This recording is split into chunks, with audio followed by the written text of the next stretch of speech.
Okay, guys. Just so you guys know, this is going to be a bit of a different style of video. This is going to be a bit of a more podcast style video where we're just kind of talking about stuff with Halo. As you can see in the background, this is a modded map. This is an AI battlefield we're just going to have in the background for you guys to look at. Just so it's not just, you know, a blank screen with us talking. That Phantom just flipped. That's interesting. I fell. Yeah, it's fine. Anyway, we're going to be talking about some different stuff with Halo. We're just kind of screwing around in Forge while talking. Either way, I guess might as well start it off, Caleb.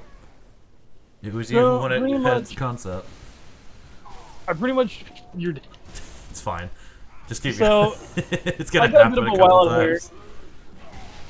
So it just so happened while I was at work today, I was listening to some YouTube and stuff, just pass the time, and as I was doing so, autoplay kicked on, and the new Gears of War trailer played again, and it kind of got me thinking about like at first Gears and then Halo, to where I feel like I'm just not really happy.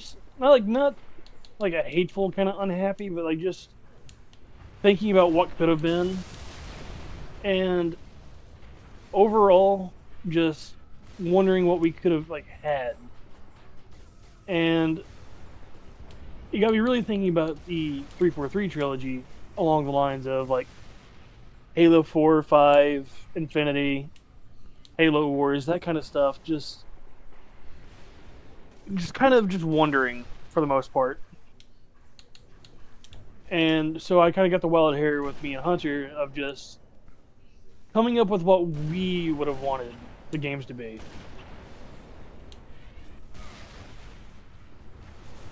You good? Yeah, I'm just building cover.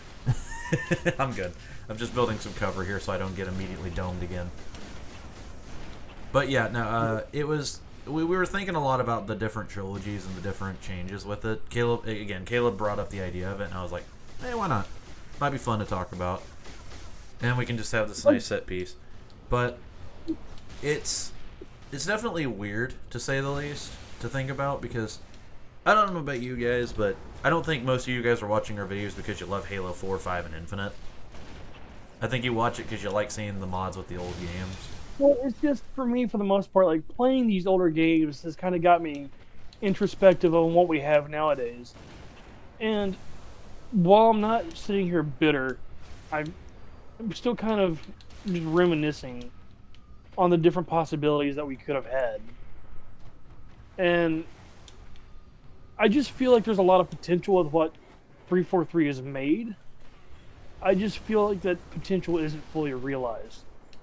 And I mean, for the past hour before we even started recording, we've been sitting here talking about Halo 4 and just what we would have wanted different. Pretty much. It's not really like a scripted thing like we're doing. It's just we kind of just taking a break before we start the next series and just sitting down and talking and just reminiscing. Yeah. And, you know, we're enjoying it in one of our favorite Halos of all time. At least, in my opinion, this is my favorite Halo. Oh, yeah. This and 3. This and Reach. Fuck. But, like, for me, like, as I was saying with you, like, I don't actually mind too much. Like, there are things I would have changed with Halo 4. I think there's things that 343 definitely could have done differently and definitely could have improved upon. Mainly, like, even in regards to the UNSC, like, as we were talking, they missed out on a major opportunity with the UNSC to explore a post-war kind of galaxy. Like, humanity was very much on the back foot for the entire war, and the battle with Earth pretty much left humanity with nowhere left to run and not much in the way of resources to actually expand back the way they were. And that's one of the things I'm kind of disappointed with, like how what Halo 4 did is like, it just 8 years doesn't make a lot of sense to me for humanity to go from completely on the back foot with like nowhere left to run, no other worlds really, like there were colonies that still remained that hadn't been touched by the Covenant. But like all their major resource centers, Reach, Mars, these massive planets that they relied upon to be the military that they were are, for the most part, gone. And then all of a sudden, they're back as this military powerhouse. And as Lasky puts it in Lasky's own words, we are the giants now. It's such a massive tonal shift to the games. And it could have been an interesting thing, yes. But at the same time, it felt like it was too soon. And you got to think it's for anyone who maybe isn't like super big into the wider lore of the Halo universe. What we see in the games doesn't quite accurately reflect just how bad off humanity is. Humanity's lost hundreds of planets at this point. Their main foundry worlds are gone. I mean, at the end of the day, humanity is struggling to even stay afloat. 25 billion lives were lost by the end of a 30-year war. And humanity was very much on the edge of extinction, and all of a sudden, here they are putting out ships on the scale of a Covenant assault carrier like it's nothing, for the most part. Like, yeah, like, Infinity's the only one we see, but it's known, like, in the lore that they were building others. And it's just... like, if they had done that kind of leap later on, like in the 343 trilogy, it would have been different, I believe. But, like, right out of the gate with, like, the first game you're doing of your, like, the new rendition of the franchise, it doesn't kind of sit right. Like, it's the same problem I have with, like, the Star Wars sequels, is, like, the First Order is supposed to be, like, the remnants of the Empire. But in their own lore, like, they've lost hundreds of thousands of Star Destroyers, and yet they pull out an entire planet-killing laser, and like, the biggest Super Star Destroyer in the lore, at least in Disney canon. Like, it's just... like, yeah, it's been, like, 20, 30 years, and yeah, they could have, but they're supposed to be, like, the shadowy faction, and yet they're pulling that shit out. It kind of makes more sense for Star Wars, but for Halo, it doesn't fit, especially in 8 years. Yeah, the basic concept of it all is really just the time continuity of Halo into from 3 to 4 to 5 is just, it's all over the damn place. And I know this isn't exactly a concept that's foreign to most people who are fans of Halo. I'm sure there's millions of channels at this point who have talked about it 100 times over. But at this point, it's not so much a rant. This is kind of just... it's how we would change it, I guess you could say. A storyline. It's... like, I'm not wanting to, like, completely disregard the work 343 has done. Because, like, there are story beats that I find interesting. But at the same time, there is a lot of stuff that I would have probably done differently. If I, like, say, if I was the one in their shoes. Yeah. Because if you compare the games, it's just... it does make you really question what they were thinking in each given moment and why something was designed the way it was. Some stuff was just really random at times, it certainly felt like. For example, if you look at the original trilogy, right? A lot of people like to argue that Halo 2 and 1 have pretty much the exact same story, and they're not wrong. But it wasn't done in a bad way, so most people can overlook that problem. And even then, it was done in a way where it was additive. Like, yeah, you're trying to stop the Halo array from firing, but it's not just that. Like, it introduces us more to the Covenant. Like, Halo CE was the world-building game. Like, it introduced us to all the factions. It gives us ideas of the motivation of humanity. We have the motivation of the Covenant. We're introduced to the mystery of the Forerunners. We're introduced to the Flood. Like, it's just world-building. Halo 2 takes that and it expanded upon it. Like, it shows us the leaders of the Covenant. It introduces us to the leaders of the UNSC. And it's just... it added so much that was already there. And it's just... it feels wrong a lot in the new games, I would say. It's just all over the place. There's not as much consistency, I guess you could say. Like, it doesn't feel like there's no... like, there's no thorough plot. At least with the first couple, like the first two games, like because they don't really stick with it. They keep like we're introduced to the Didact. He's killed off in the same game, and he's not replaced with anything. That kind of thing. It's just they don't. They're not sticking. They'll start a story beat and not stick with it, and it's just leads you more along the lines of just what could have been.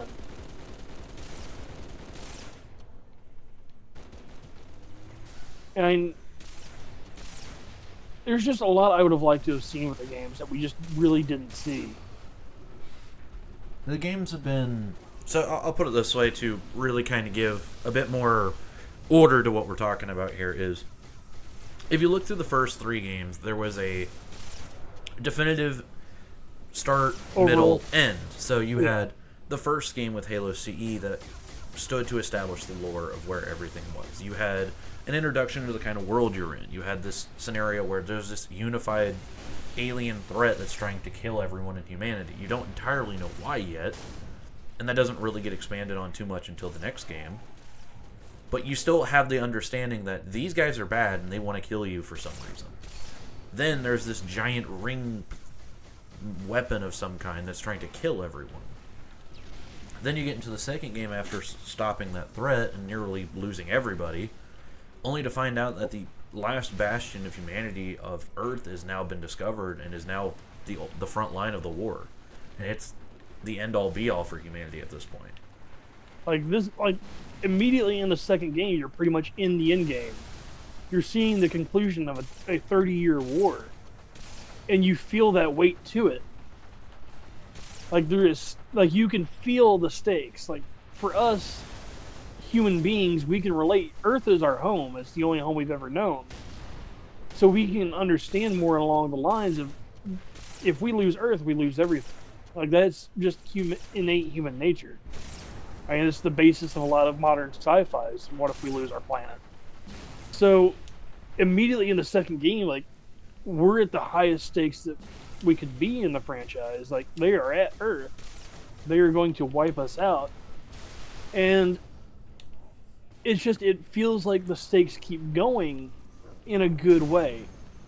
Like, yeah, Halo 2, Halo 3 has their problems, but at the same time, they're able to stand on their own even to this day. From a story point of view, you effectively have your intro, your middle that really builds up the excitement, and then you have the climatic ending to the story. You have your full start, middle, end. And it's not in a way that makes the other one seem inadequate or wrong. The story is consistent. So you start off small scale, establish it. You get into the actual main conflict, and then you have a conclusion to the war and the conflict. This is kind of what we're leading into, is the problems of the 343 trilogy, right? The 343 trilogy, it feels like it's nothing but starts and nothing but ends. Like it's not, there's no meat to any of it. Like there's no real, it doesn't feel like the stakes are really there because they don't have time to build. Like we're starting to get that with the Banish, but at the same time, by this point in the franchise, like this is the third game in the franchise, like this trilogy. By this point, Halo was coming to a close on its story beats. And when you look at the 343 trilogy, it doesn't really feel like we've made a whole lot of progress. Like, at least with the Bungie era, you had an idea of where the story was going, where it's been, as long as you only really had to play the game. Like there was extra content. I couldn't help but laugh at that. Yeah. It looks so stupid. I'm trying. With the Bungie era, like the books were there if you wanted more content, yes. But for the most part, the story was in the games. At least, like the books were there to flush out the story more. I just feel like with 343, the books are where the story's being told, and we're only seeing parts of it in the games. Like, it feels like we're missing out on context, on story, and all other kinds of stuff that we're just not getting as players. And I think that's one of the major things that hinders 343 storytelling, is they're trying to tell a lot of their story through other beats, which just aren't as accessible to your casual player. And your more hardcore, like your more multiplayer focused players aren't really gonna like. Yeah, they'll play the campaign, but even they aren't going to go out of their way to hunt down every single book and every single movie. Like, yeah, you might have your hardcore fans that are doing that kind of stuff, but it's not. I just don't feel like there's the same passion to want to do that anymore when it comes to players. And it's just, I think that's they keep trying to get players to have the passion to go after the extended lore, but it's just players just don't have the drive to do so. And I'm not saying like the extended lore that they have came out with, like in the books and stuff, is bad. I've read some of it, and I'm not saying, like I said, I'm not saying it's bad, but I just wish more of the stuff that they're doing in books were games.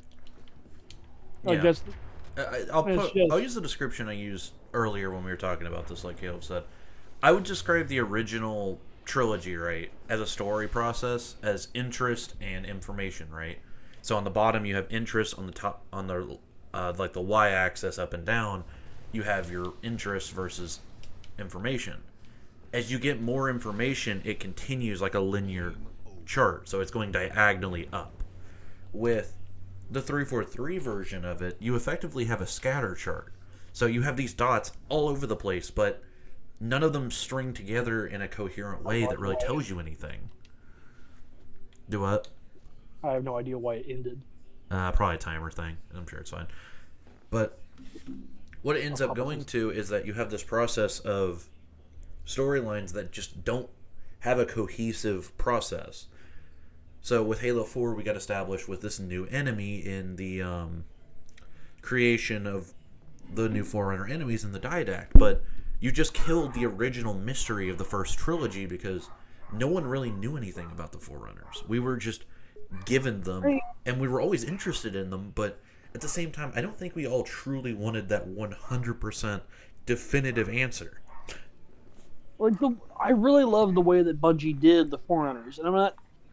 I'm trying hard to think of a way to say this.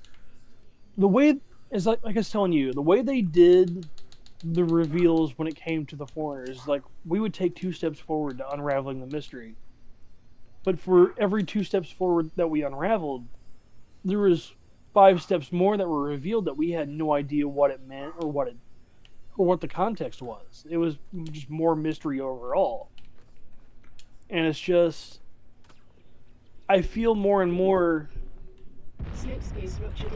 that we're missing out on a lot of what was there. Like one of the main aspects for me when I was growing up when it came to Halo was the mystery. Like what are the Forerunners? Where did they come from? Where did they go? And just there was so much there of potential wise that just when 343 pretty much ripped the band-aid off was lost. And I think that's like just a major issue that I have with the modern 343 games is there's no real mystery. Like, yeah, we're getting that kind of with the endless nowadays, but at the same time, it doesn't feel the same to me, I guess you could say. Like, it's not the same kind of mystery, because with the Forerunners, it was more. We would have information, we would have nuggets that we could find, but for the most part, it was still stuff that we were trying to unravel. Like it was up to us to unravel, and you would see so much when it came to theory crafting and everything, where you would have people like in forums and YouTube videos and everything just constantly trying to come up with explanations for stuff when it came to the Forerunners. But with the Endless, you don't really see that. Like people don't really have the drive to unravel the mystery because there's not really many puzzles for us to solve. It's just there's no information. I just blew everything up. I'm sorry. That's fine. I set them to spawn quickly. Oh, it's actually got it to where you can go inside of this. That's neat. Yeah, that is kind of neat. But it's... I'll put it this way, right? With the Endless, right? we have this issue of, sure, it's this brand new faction that no one knows anything about. The problem is that's literally what the Forerunners were to begin with. So why go through the process of completely unraveling the original version of that just to redo it? It makes it feel disingenuous, I guess. You all have these random things that are added for no clear reason. Like, why go through the effort of doing all of this when you're just going to make it irrelevant again? It's just like I don't have like when it came to the foreigners, it was always just so fascinating whenever it came to learning about them, like the stuff that you could find, that kind of thing. But with the endless and all, like I don't really have that drive to discover more. Like, oh, there's a new faction. Oh well, I just don't have the interest of learning. But with the foreigners, like I was genuinely curious about the puzzles that were there, and I just don't have that same drive anymore. It basically it goes along the lines of, it's like you got, like, here's something cool. Now I'm going to take that away and give you something that's the exact same but not as cool. And that's what happened. And basically you got told, don't worry about the original one, it doesn't matter. It's this one you got to care about. And it feels wrong. It's just there was something so interesting about the forerunners, and it's just once the band-aid was ripped off, I just feel it could have be done in a better way.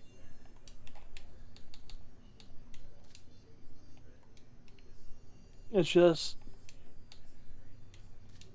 I don't know. I'm just rambling at this point. I'll put it this way. So we're gonna kind of get this back on track of what we were focusing on. Let's talk about what we wanted to see change with Halo 4 that we think would have improved this a lot. I think that'd be the best way to do this. One of the main, like, well, when I started talking with you, one of the main things I would probably change is, for one, keeping a lot of the mystery that the Forerunner had. Like, instead of just ripping the band-aid off immediately, keeping it enough to where you still had a desire to go out and hunt for secrets when it came to them, that kind of stuff. Like, it's just, while some of the stuff that 343 did with the Foreigners was amazing, I just, when you take away the mystery of them, you take away a lot of the appeal. Because the sense of awe you had when it came to like Halo CE and first encountering like Forerunner architecture and everything like that. Each new building was a new mystery to discover. And then you had Halo 2 to where we got to see some of like the older designed, like the more stone architecture, and it just built upon what was there. Like it made you ask new questions. And I would really love to kind of bring that back for Halo 4. Like, there was something about the architecture that 343, just the art style, that it didn't feel Forerunner to me anymore. Like, it went more along the lines of just generic sci-fi.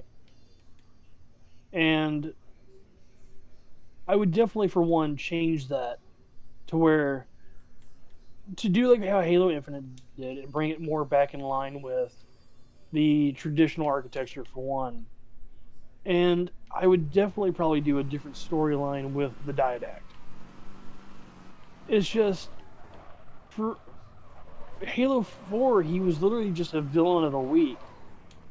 And it feels disrespectful for what was supposed to be a precursor race who built the megastructures that named the franchise. And to have him just be equated to a villain of the week that wasn't even truly killed off in the game, he was killed off in a comic book, it just doesn't feel right to me. Like, that is just one major change that I would do. Even then, I would probably change up his storyline too a little bit. Like, as I was talking with you, when it came to the Diadact, at least the Ur Diadact, he, I really don't like the just he comes out of his cryptum and it just immediately has a murder boner for humanity. It's just that kind of story beat. Just looking back on it now, it kind of seems off. It'd probably be it definitely needed probably to be reworked. You having fun there? Yeah, building like a little thing. But I'll put it this way: the main changes I would love to see with it all is have an established scenario where he maybe starts off as the bad guy, but slowly works his way into maybe becoming more neutral to everyone. Maybe I have a mean, scene where he understands how humanity has defeated the flood, or as I was telling Caleb before we started this, is a scenario where instead of Chief and them convincing them, it's more of a scenario of the librarian kind of updates him with a new recording or whatever of what's going on. Like humanity has been reseeded and they're going to be the reclaimers, and then maybe like some old data logs or whatever that basically tell him humanity defeated the flood during the events of Halo 3. This would make him grow more respect for him and realize that maybe the Covenant are not the people he wants to be working with during the events of the game. Since he starts off the I game effectively working together with these random aliens that he just casually decides is like, yeah, this is fine. There's nothing wrong here. it makes sense. Like you're working with the faction that wants to reactivate the Halo arrays, something that even in the books he was stated for disliking heavily. It just never really made a whole lot of sense. I mean, the person who made the Halo arrays, the master builder, was his enemy for the most, well, his rival. I mean, he was the one who came up with the shield world. So it's just the fact that he is working with the faction that wants to use his rival's weapon, which would kill everybody if it was used, just doesn't really just it clashes poorly. It never really made a whole lot of sense. So if we have it in the scenario where instead of that, it's he grows this respect and eventually, let's say, removes the Rogue Covenant off of Requiem, which would make sense. And perhaps gets to a point where he respects Chief and offers to help them get back to Earth. Or perhaps a scenario where they try to, but the Covenant ambushes them along the way. We could still have this scenario where Cortana understands Hardlight enough where she effectively sacrifices herself so Chief can still make it back home. The reason I like that idea is much as I hate the fact that Cortana dies, it It's still a very important character building moment for the chief yes, because up because to that point he's effectively been this stone-walled, no emotion showing robot murder machine, which is cool. Don't get me wrong, it's why I love the original games, but he is still human, and the Human Covenant War is effectively over. It's just remnants now, who are still not quite disillusioned. It's when we finally establish and change everything, we'll see a different scenario. That's when we can in actually move into Halo 5 following that death, where this is going to be debatably one of the more controversial takes, I think, but this is an idea I love. Instead of Locke being the effective hunter of Chief, keep the storyline relatively the same, at least in that regard, but get rid of Locke and have this be the shock moment where Noble Six is still alive. He was rescued from Reach by Oni, since it's confirmed there were Oni operation sites still there, active. or even then keep Locke still, but just have him be like the only agent as His Six's liaison, handler. basically. Yeah. Yeah. Because that way we can still have this scenario of Locke is still the main enemy, but Chief is being hunted for going rogue. If you have And that combination, you can get to this point where you basically have two characters that can actually understand each other's loss.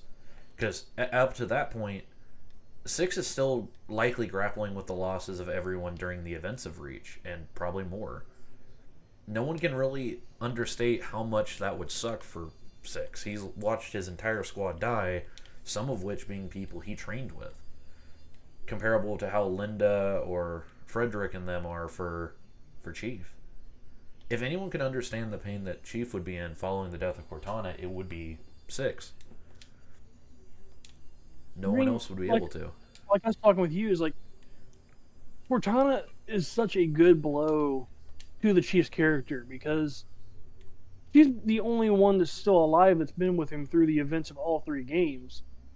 I mean, yeah, you could have, like, yeah, Blue Team can understand and empathize with Chief because I mean they trained together, they grew up together, they're family, but at the same time they weren't there with him during the events of the games. I mean, they weren't saving the world pretty much with him. They were off doing their own thing besides the events of Operation First Strike. So he doesn't really have them to lean on when it comes to this. Like how can you really emphasize with somebody like, yeah, you grew up with them. The easiest way I can describe it is like I grew up with plenty of members of my family, but there's some of them who went on to go serve in the military and stuff, and they've seen things that I couldn't ever even comprehend seeing, and that's their everyday that they have to live with that. I don't know how to empathize with that. I could tell them I'm sorry that they had to deal with that kind of thing, but does that really even like how much can that even offer them as a condolence? And it's just yeah, you can emphasize with somebody in that kind of scenario, but at the same time, it's just it can only do so much. And I think the chief having to come to terms with that everyone who he could relate to in this kind of scenario of saving the galaxy, of having to risk making the ultimate sacrifice, or everyone in the galaxy alive is dead. I mean, that's a weight on your shoulders I couldn't even comprehend. Like it, if they had went with the original plan for the game, where like he goes rogue, it would make more sense than anything because he's reached his breaking point. Like the opening in Halo 4 says, like, is he at his core broken? This could be the moment where he breaks, and he has to come to terms with what's happened to him, not just within the events of the games, but like being kidnapped by Oni, being forged into a weapon that he ultimately didn't ask for, but did so because what other choice did he really have? Betrayal. And I would have loved nothing more than that to be the Halo 5 we get of him exploring his humanity, learning to be human, and maybe coming at odds with the UNSC and Oni. Like, I'm not. Another thing I'm not happy with when it comes to 343 is what they've done with Oni. Like, yeah, Oni was evil. Like, it committed bad acts. Like, the Mona Lisa incident was one of Oni's like most one of their most villainous acts was the Mona Lisa incident, and well, thank you. It came to be from the Bungie era, but at the same time, like yeah, they committed evil acts, but one of the quotes from the books at the time sums it up perfectly. Parangoski, the head of Oni, is talking with Colonel Ackerson about the Spartan 3 program. And the whole thing is talking about how he straight up asks him because he tells her like the plan for the Spartan 3s is to be expendable super soldiers, to throw them at the enemy and hope something sticks. And she straight up asks him, so you're wanting to trade bodies for time? Like they commit evil acts that we like not even like the Nazis could contemplate doing. Like they straight up start doing tests with a space zombie plague. Like the shit they did was evil, But nowadays they're more like a Saturday cartoon. Like they're just evil to be evil for the sake of being evil. It's just like they've lost the reason, and now they're just evil, just evil. And I really wish like we still had that kind of like Oni. Like yeah, they're doing evil stuff, but because humanity needs that devil on its shoulder to commit these kind of acts. And getting like that kind of Oni with like this potential story for the chief would have been definitely a sight to see. I would have loved nothing more for us to get that for the games.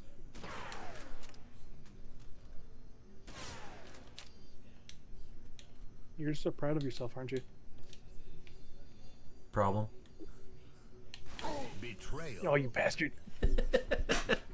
Look, I'm having fun while you're talking about all these things, okay?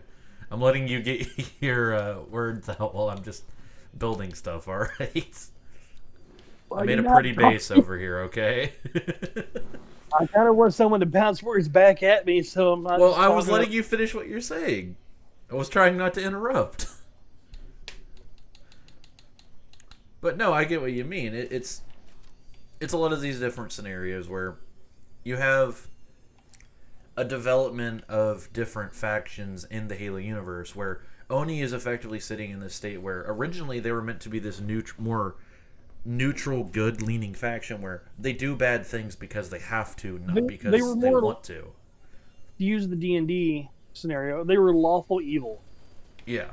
They did stuff because they felt they had to, not because they wanted to.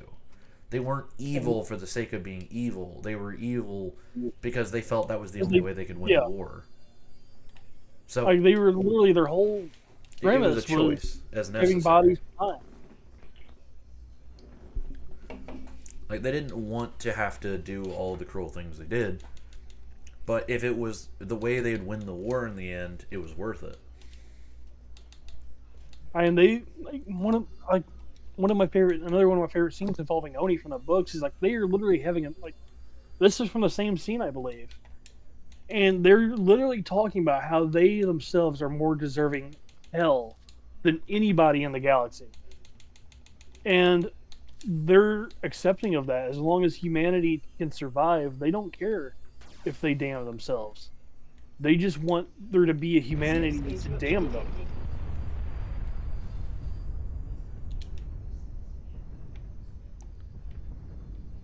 You know, I'm not gonna lie, for a second I thought you spawned the fucking Halo ring. Slip space rupture detected.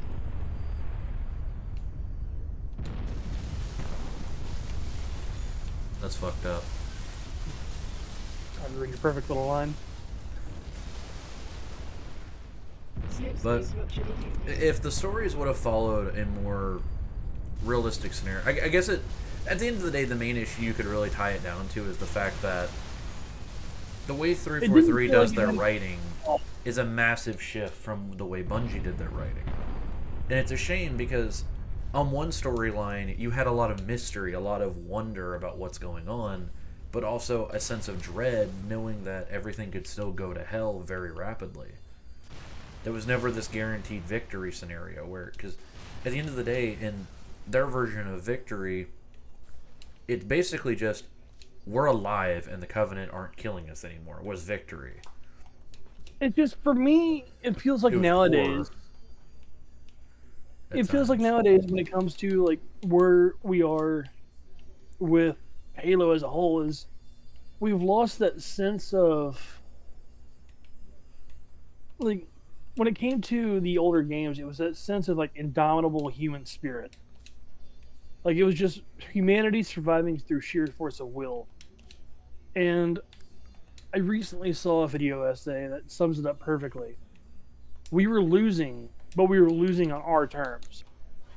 Yeah, humanity may die, but we weren't going out with a whimper. And like I just feel like we've lost that. Like, yeah, humanity is fighting a war, but it's just it doesn't feel like the same stakes. Like I like the Banished as a faction, like their premise, like the fact that we have like just a faction of alien mercenaries. I don't feel like they fit in the role of like a big bad.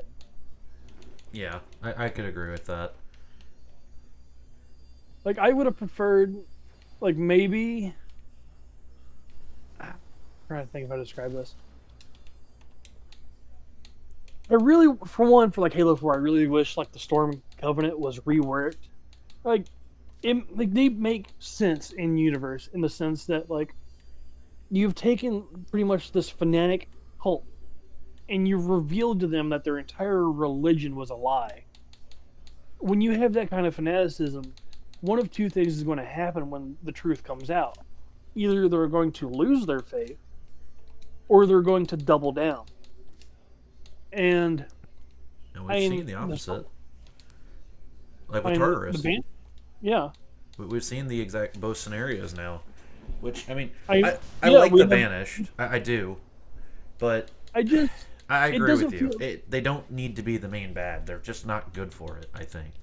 It doesn't make like it's sense. just Like, I don't really feel like Tartarus has any motivation to be the big bad. Like he hates the UNSC because Cortana nuked his homeworld. Well, it wasn't the UNSC that did it. Yeah, they created the AI, but they're she's not the the one who ones who went pushed. rogue. Yeah, and you're really going to get mad at the faction that your people have been at war with for 30 years, committing genocide against, and you're going to get butthurt when it happens to you. I mean, it's hypocrisy at It its seems highest. really disingenuous to a character's story, and it makes him seem almost shallow in the way he does things. Like, I if you just really wish, sit like, down and think about it, you have this scenario where, okay, so I just got disillusioned with my beliefs with the Covenant. I went rogue and built my own group of people who were also disillusioned. Early on, he's effectively just another heretic faction. But as time grows on, he becomes a genuine threat to the Covenant. And that something fact I would have alone loved. establishes him as a really interesting character. Something I really would have loved when it comes to him was, and the post-war universe is the perfect place for him to be. Have him be a mercenary faction hired by members of the Covenant who have splintered off, like who aren't like the Storm Covenant, who they're just trying to go back to being their own people again.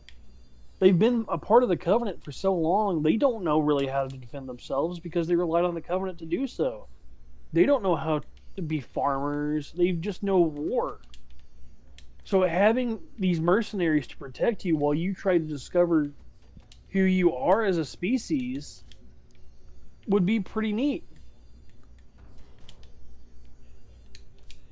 Like it gives, like you could have the Banished there. Like they're just another sub faction just in the galaxy doing their own thing.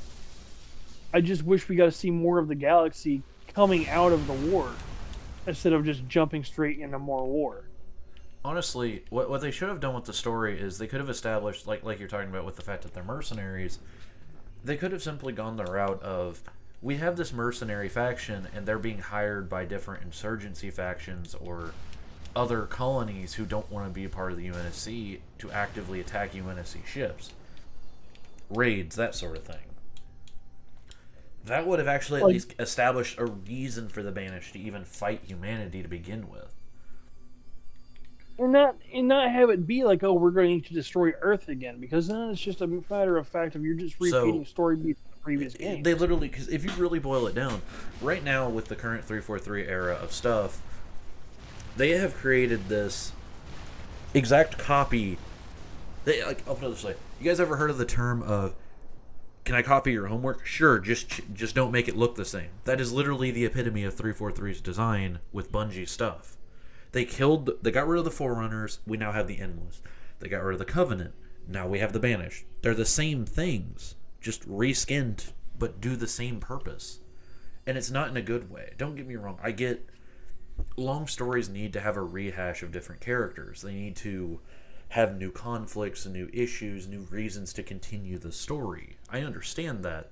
But when you take the Prophet of Truth, which is this intricate character who used manipulation and strategy to get his position, and replace him with basically an overgrown gorilla who just happens to be smarter than most gorillas, that's not a fair replacement, nor a really good one. Sure, he gave the Covenant a fight, but there was nothing that existed prior to the events of Halo Wars 2 that could even hint at such an idea. So we have this character who's established with events we've never seen or heard of up to that point. It's effectively a Mary Sue situation. It's like, this character is cool. Why? Because we said so. And that's his lore. like he could have worked. It's just we don't get enough of him, even in the games he's in, to really justify him being like the face of the big bad. Like even in Halo Wars 2, the game he was introduced in, it's more we're fighting his cronies than we're fighting him himself. And in like Halo Infinite, he's there as like pretty much a cameo character more than anything.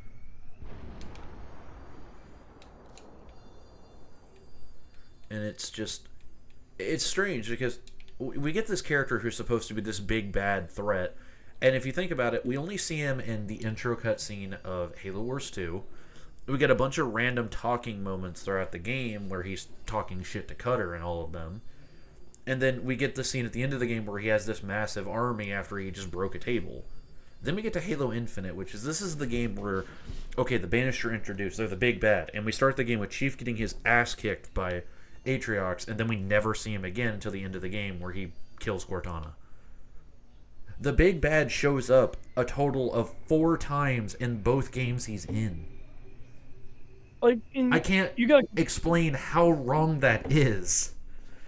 Like in a compared game to like how that. Halo 2 was, like it introduced us to the prophets, the people that's been behind this entire 30-year-long war. And in the first game, we deal a major blow to 2 of them, or at least we're involved in a major blow between the 2 of them. We kill Regret, and we're indirectly the cause of Mercy dying. And then you compare that to what we have now is we've killed replaceable lackeys.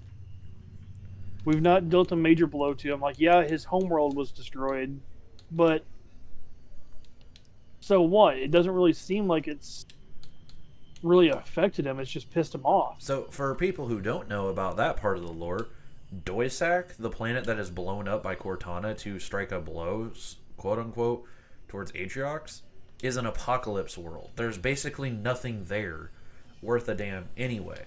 Like, the brutes already nuked themselves back to the Stone Age before they joined the Covenant, and even then they joined the Covenant pretty much relatively recently. Just to get off their own planet. Yeah. Like, in the lore, like, it wasn't too long before the events of the first Battle of Harvest that the brutes joined. I think it's like within like a century. And now all of a sudden the brutes are comparable to humanity. Like, it's just like even like their technology that the brutes are known for using, like the brute choppers, they're not even the ones who designed it. It was an engineer. But now apparently the space gorillas are the big bad. Yeah. Like, I don't know. It doesn't seem realistic. Like, the elites were believable. They were a founding member of the Covenant. They were this elegant warrior species, but they also still understood the needs for other aspects. They knew they needed farmers. They knew they needed scientists. They weren't stupid. And even they, after the Covenant's destruction, they were crippled because they didn't have farmers. They didn't have, like, they didn't believe in doctors in the battlefield or anything. It wasn't uncommon for, like, an elite to be wounded by a human during the Covenant War and to bleed out from their wounds because they refused aid. Like, this is still a faction that, yeah, they are massively a threat, but they're still fundamentally they're behind in comparison to humanity with their ethics and philosophies of how life and war should work. Like it was, while they are a threat, yes, it was the Covenant that made them a major threat, and it's just there's a sense of disconnect for me there, to feel that they've went from this to being, oh god, they're going to wipe out humanity. Like it was believable when it was the Covenant. It's more Like, why there's more though of a with the banished? yeah. Like what's the point of what they're doing? Like why does he want the Halo arrays? Slip space Is he going to rupture use it as like I guess he was trying to use it as a ransom gun, like to point it at everybody's heads in hopes that we'll pay like as blackmail. Which seems really Like stupid because it's like it's an empty threat. It's like you pull that trigger, everybody dies, including you. yeah, it's, And he's not that stupid. I would certainly hope not, because his entire storyline is he became disillusioned with the Covenant. Not that he just suddenly decided, you know what, I'm the banished leader, and I decided we hate everyone. Fuck you, die. Slip space rupture detected. It just seems It's just- disingenuous every time. And you expect me to sit here and believe that that's actually the storyline? Nah. It doesn't seem it's just right. like yes, let there be like if you want massive stakes for the franchise, let there be massive stakes. But when you're pretty much coming down to they're going after the Universal MacGuffin again, it kind of just it's repetitive. Like if you want to have like another flood outbreak, so what? Yeah, have it be a flood outbreak. But when everything doesn't have to revolve around the Halos themselves. Let You can have it to where there's more going on. Slip space rupture Like detected. hell, some of my favorite games in the franchise were both spin-offs that had nothing to do with the namesake of the franchise, ODST and Reach. And they still told good stories with having stakes. But at the end of the day, they weren't. Well, Reach. When it came to ODST, the stakes weren't. Oh God, the universe is going to die if these ODSTs don't get outside of the city. It was effectively they will die if they don't make it out of the Yeah, city. It wasn't like you can this. still have high stakes without resorting to somebody's going to use the murder hula hoop. Slip space rupture detected. Pretty much. And I would love nothing more than to see something like that. Like let there be a game with like more grounded stakes. And it's just I just feel like while yes, they're grounding the chief, they're not grounding the universe as a whole.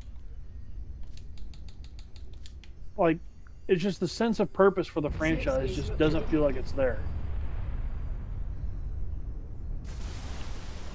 Like, It's just I mean, a long story short, to boil all of this down into a much simpler understanding, it feels like they've went around in a giant circle when it comes to the lore. 343 went through this massive hate boner of Bungie for some reason, only to literally take that exact same story and just copy and paste with a new color. They don't seem capable of establishing their own story without destroying something and then copy and pasting it to try and win back people's support. And that's the problem. We have a scenario now where Halo 4, 5, and 6 are the beginning of 3 separate stories that don't go together. there's no payoff anywhere. At least it doesn't feel like it. It leaves us all asking what the hell's going on, what's the actual story, and why aren't any of these previous ones being dealt with? Because Halo 4 ended, and I'll admit, Halo 4 was a good starting point. I know that might be an iffy opinion for people, but Halo 4 did alright with establishing a beginning area for a new trilogy. So with Halo 5, we were expecting to get this scenario where, okay, so there's now this loose Forerunner threat, there's still some Covenant supporters, but it's in a limited area. And at the moment, other species are still trying to find their place in the galaxy. Like I would have just loved if they explored the rebuilding kind of period more. I agree. I mean, I Like- would have. It would have been a perfect opportunity to actually expand the lore with different factions. For example, most people don't know shit about the Grunts or the jackals or the drones. Like, Don't there's so much good opportunity for world building there. It's just they didn't use any of it. What they should have done with Halo 5, following the events of Halo 4, it should have followed a Master Chief who is slowly becoming disillusioned with the UNSC following the death of Cortana. From here, we get the big reveal that Noble Six is still alive, and he's the one tracking Chief in case he does go rogue, and when he inevitably does, is the main person sent to stop him, as no one else in the UNSC is even on a comparable footing with him to stop him. Without him, there's no one else who could really do it. We all know Locke was a stupid choice to hunt Chief. It's why everyone hates the character, and it's why the character has been subjected to just a side role and is made fun of in Halo Infinite with his helmet being held onto by a random brute we kill in 5 minutes with a forgettable name.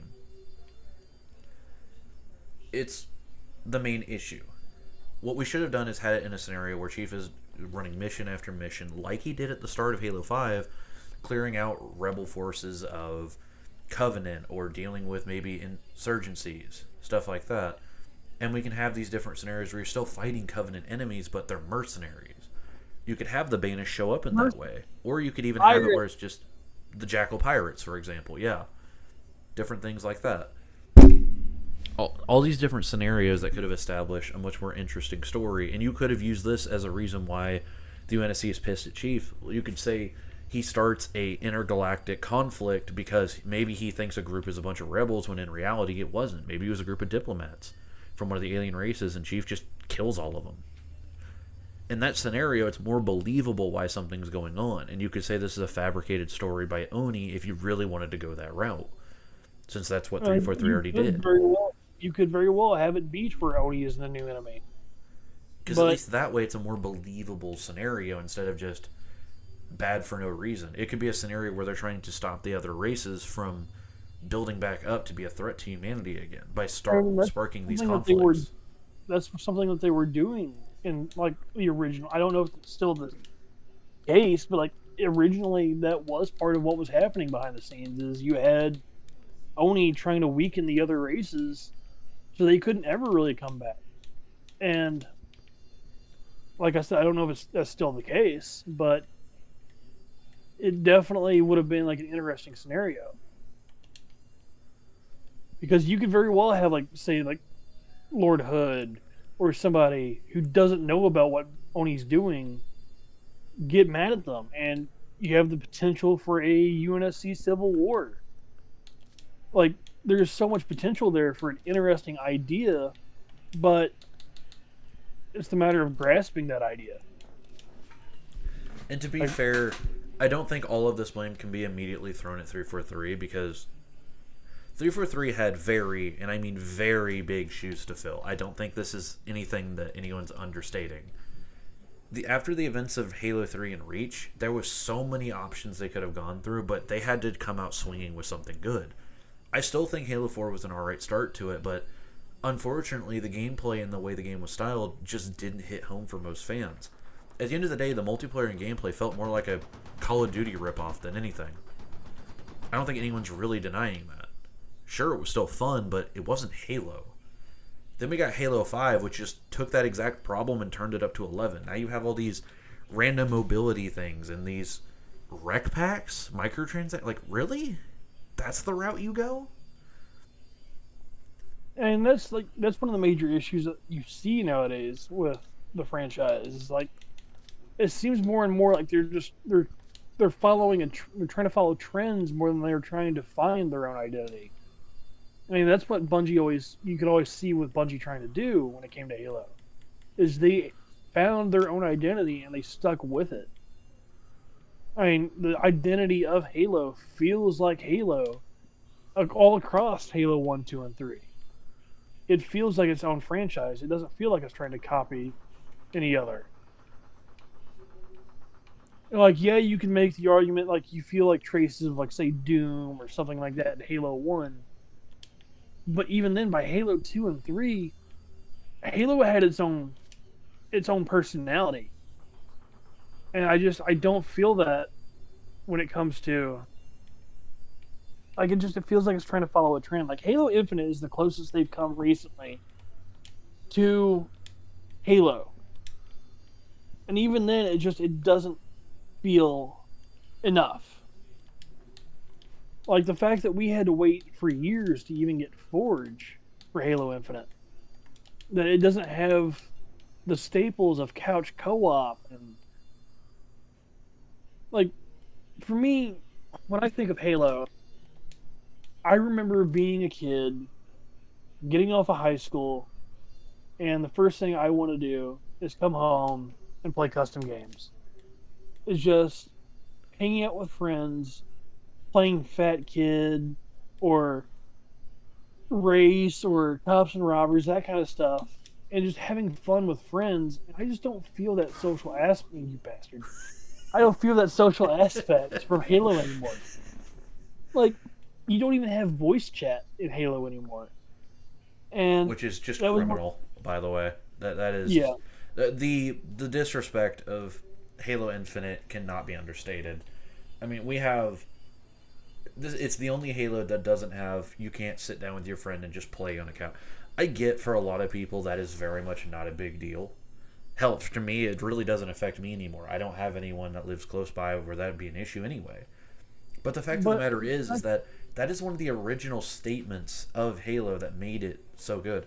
You've seen the videos of the old LAN parties, stuff like that. I wouldn't be a fan of Halo if it never had couch co-op.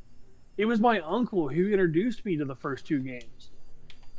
Halo 3 was the whole reason why I got an Xbox 360 to begin with, because before that, I was a PlayStation fanboy. And when I got Halo 3, when I got my first 360, that game had I was sold. I sold my soul to Microsoft. And I just call me bitter, call me just stuck in the past when it comes to nostalgia. But Halo just doesn't feel it doesn't have the soul that it used to. And it's just when I look at Halo nowadays, I just see wasted potential.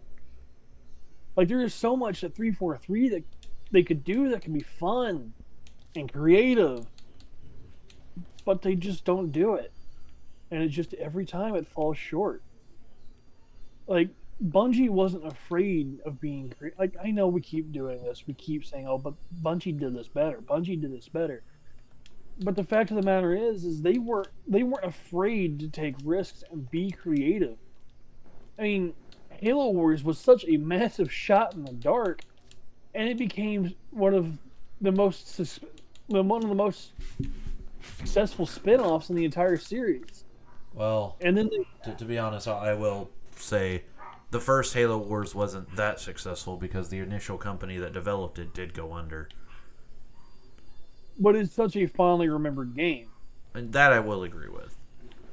It's loved, but it wasn't loved enough by the Halo community to really matter at the end of the day. It was one of those games where it was loved later on. It wasn't loved when it needed it, but it came to be loved.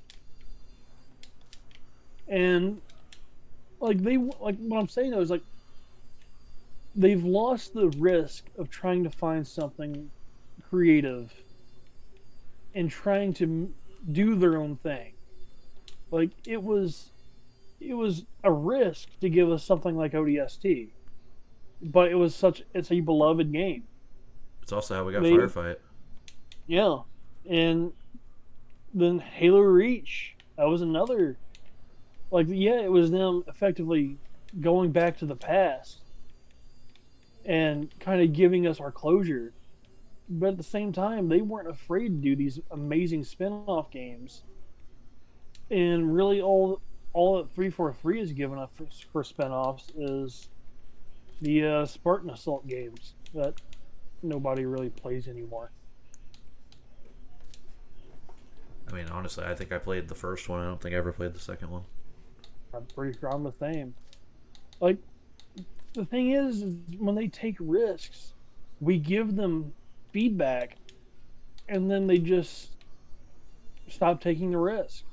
Like, I would have loved, like, if I was 343, what I would have done, like Spartan, shoot, can't remember. I'm brain farting now. I don't know why I'm brain farting so bad. Spartan Ops. That would have been like the perfect thing to use as exposition. Like, have that as like a side thing for your campaign to where like we get to explore things like the Banished, the KGR Pirates, the Insurrection. Use that as like an extra medium to tell stories.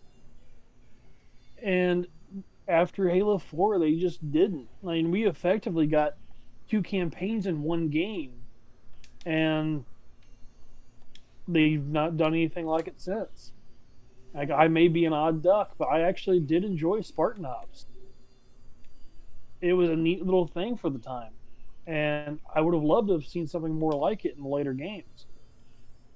And it's just we haven't got anything like that. And now we're stuck with Spartan Dress Up Simulator. Yeah. Like, it's just Halo Infinite would have been like the perfect game for something like that. Like, I would definitely not charge an arm and a fucking leg for customization like they have. But they have all this customization, with part of it's locked behind cores to where we can't even do anything with it. But imagine if, with all that customization, we had something like Spartan Ops for Halo Infinite. We would actually get to see something to do with our characters outside of multiplayer. Like, yeah, they have firefighting and all, but it doesn't hold the same weight.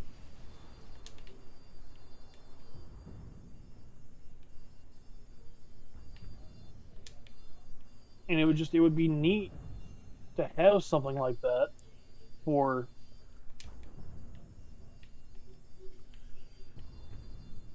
can't spawn anything. I think you broke me. Oh, did I? Oh, I can spawn stuff. But it's just like I said, it's just wasted potential is all it's all it is. There's so much potential for them to do good. It's just they dropped the ball. Like they were well on the way to potentially pulling what they did with the MCC with Halo Infinite. Like people were getting excited when it came to the seasons again. And then right as everybody's getting excited and they're looking forward to more stuff to do with Halo, they pull support. And people aren't really excited anymore. I mean, but that's just how things are. That's how the cookie is crumbled for the franchise now. Pretty much. It's just, I'm not the only one that sees all this wasted potential. And I know for a fact that there's people that really want. And not anymore, really, because you have a lot of people who just. They've lost the desire to be helpful when it comes to 343, and everybody just wants to see them gone. And I'm not really saying like, oh, I'm gonna believe all their lies and everything like that. It's still gonna be with a modicum of like salt, but they still have like they have potential. They have a lot of good creative minds when it comes to something like Halo. It's just none of them are doing anything with it, and they just need to try. But they're not.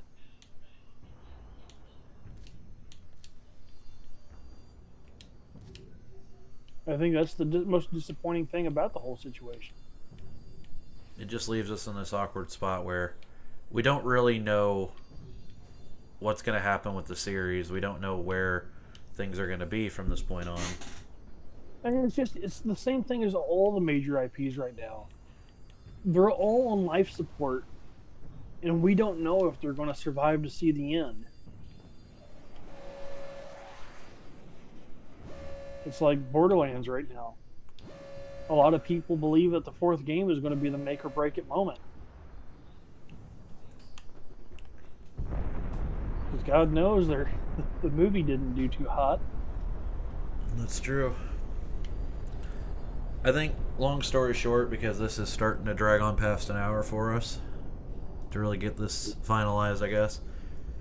If the stories for Halo 4, 5, and 6, or Infinite, whatever, actually got completed to fruition, we might have actually gotten much better. If it had just been more coherent and just they had realized the potential with what they had in a more fuller sense, we would be having a very different conversation right now. It's just they have like I keep saying, they have the potential. It's just they need to wake up and realize it. And at this point, whatever comes out of Halo next from 343 is my make it or break it moment. Either it's something that I can actually look fondly on, or it's going to make me drop the series entirely.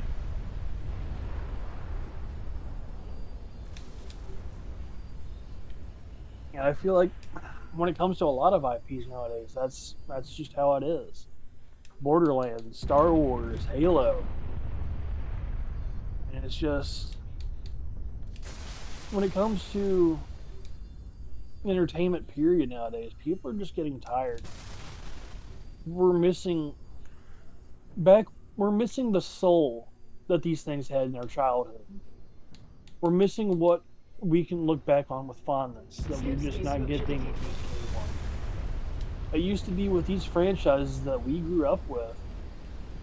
They meant something more than just entertainment. I mean, hell, with a lot of the entertainment I grew up with as a kid, like Tolkien and everything, it taught you life lessons.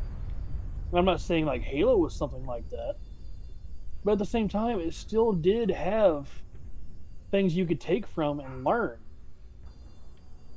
Like it taught you.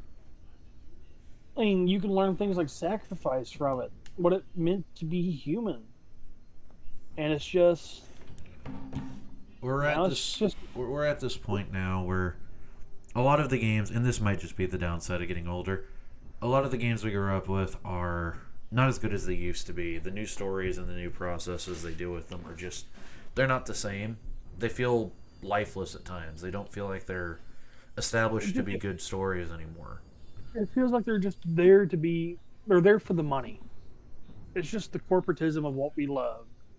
And I guarantee you, people who grew up with Hollywood movies and stuff like that can tell you the same. But it's when it's come to things like this, the things that I love, it's never really impacted me now until the past decade. Watching all these series just go out with a whimper. It would be one thing if like we never got a Halo 4. If Chief's story was finished at Halo 3, I would have been fine with that. But it's just now, it's kind of like just having a dog that you grew up with and it's reached its final years, and you know sooner or later it's going to have to be put down. And it's not getting a noble death. It's dying with a whimper. Halo's not going out on its own terms. It's just dying. And it's sad to say that this is a common trend with Microsoft games in general. I mean, hell, look at Gears of War. I love the game. I love the gameplay. But where the hell is the story going? It's the same process. At this point, I think we're just really concerned with Halo as a future. This is, for anyone who's concerned, we're not going to stop playing Halo stuff on this channel. This is just kind of a one-off thing where if we felt the need to kind of talk about it. Caleb really wanted to get it off his chest, and honestly, I agree with a lot of what he says here. It's just playing these older games that I grew up with. Like playing, it's brought back a lot of memories of just childhood and playing these games for the first time.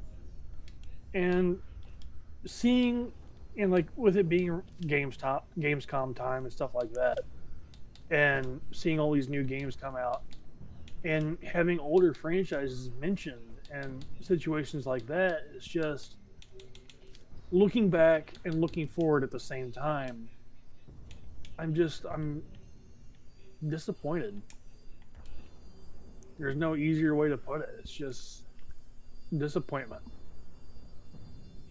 And just wondering where these things that I've loved over the years, where are they going to go? I don't expect these franchises to be around forever, but Why do they gotta go down like this ship? it's just like a fact of the matter of Slip space these rupture games meant something from my childhood. It's the same thing as like comic books, movies. You have these things that give you fond memories as a kid.